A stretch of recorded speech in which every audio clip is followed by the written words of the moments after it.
With every passing moment, the regime is bringing you, the noble Persian people, closer to the abyss. The vast majority of Iranians know their regime doesn't care a whit about them.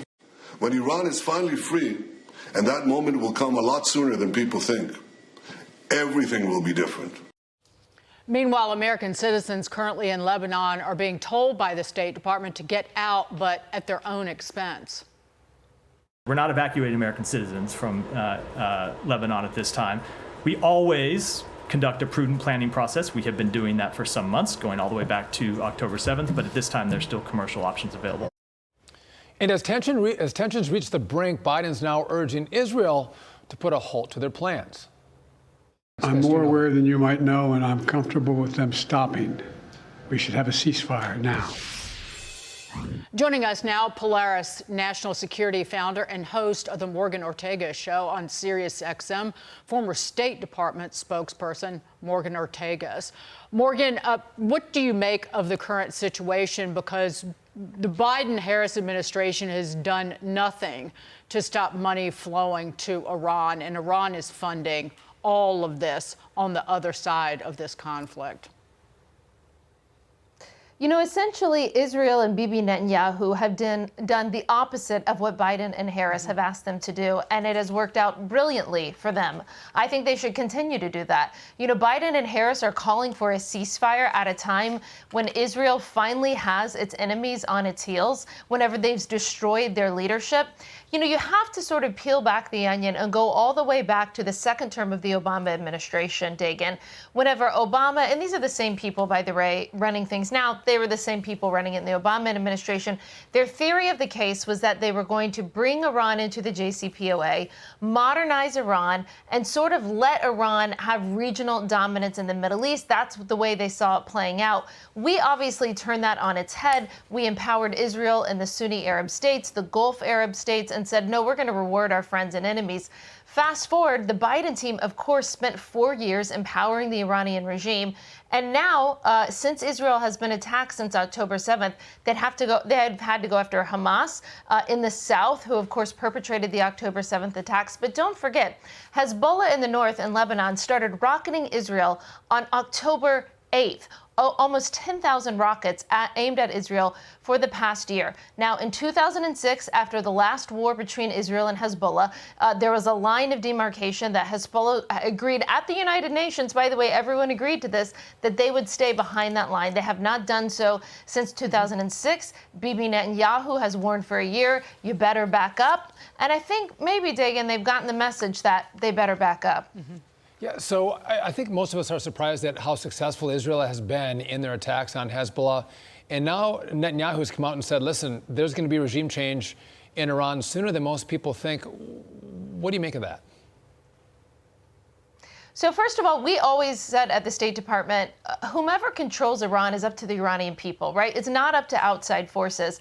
But what we've seen over the years, going back to the first term of the Obama administration in 2009, there was a green revolution in Iran. Obama and his team, the president had the chance to stand up for Iranian dissidents, and he didn't. He let that moment pass by. You saw again in the Biden administration, you had a movement called Women, Life, Freedom after Mahsa Amini was killed for the crime of showing too much of her hair. They didn't think she was covered enough. Women and people started demonstrating in the streets, and my estimate, this administration did nothing to stand by those human rights dissidents and people who were protesting, and instead they continued to give money and support to the regime that were actually hurting Iranian women.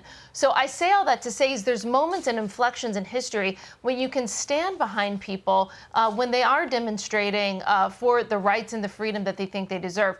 So ultimately, it's for the Iranian people. But I can tell you that the Ayatollah, he's in hiding, basically, what we have learned. They have got to be scared, you-know-what-less, after the Israelis took out Hassan Nasrallah, the head of Hezbollah. Remember that Hezbollah was supposed to be the guarantor for Iran, the guarantor of their nuclear program, and Israel has just destroyed their security blanket. Really quickly onto this. So James Comer has subpoenaed Alejandro Mayorkas for Department of Homeland Security records about Tim Walz and his alleged ties to the Chinese Communist Party.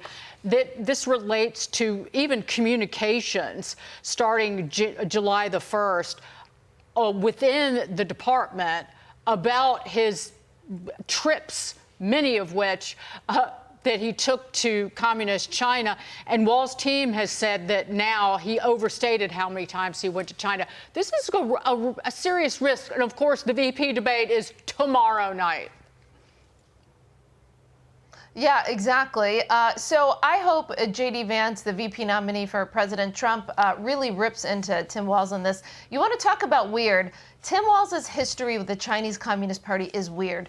It's weird to honeymoon in China. And he said and he claimed that he did it because he wanted to remember the massacre at Tiananmen Square. Why do you need your wedding anniversary to be on a massacre to remember it? First of all, that's weird.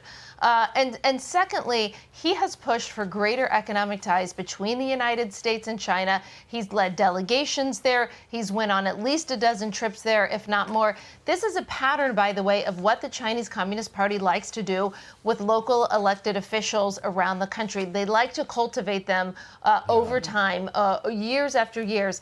I think that there's something incredibly fishy about his relationship with the Chinese Communist Party. It is something that deserves scrutiny, and I'm glad that Comer's going after it, and I hope J.D. Vance does tomorrow night as well. And the voters deserve to hear it.